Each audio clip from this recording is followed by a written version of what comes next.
На Исахе Туймады отмечают и татарский национальный праздник Сабантуй. Мероприятие проходит в рамках Дней Татарстана в Якутии. Сабантуй считается главным праздником лета у татар. В дословном переводе это звучит как «праздник плуга». Посетили празднование и поздравили гостей Айсен Николаев и глава Татарстана Рустам Минниханов. Программа очень насыщенная. Это концерты, представления, демонстрация различных обрядов, а также все желающие могут принять участие в национальных играх, таких как борьба, бой мешками, бег с коромыслом, прыжки на мешках и многое другое.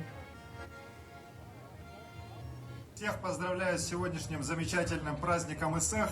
И, конечно, с тем, что в рамках Исеха сегодня впервые начинается здесь у нас замечательный праздник братского Татарстана, праздник Сабантуй.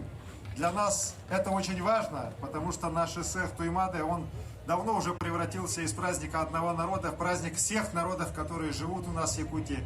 Он нас всех объединяет, он символизирует всему миру дружбу и сплоченность наших народов.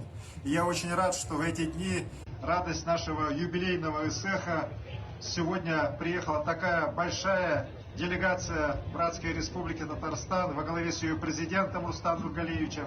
Для нас это очень почетно, для нас это большая честь. И, конечно, это показывает связь между нашими народами, древними народами, связь между самым северным в мире тюркским народом, народом Саха, и татарским народом, самым большим тюркским народом нашей великой России. И я уверен, что вот сегодняшние праздники, они еще больше нас сблизят, сделают эту связь еще прочнее, еще сильнее для процветания и наших республик, и нашей великой России.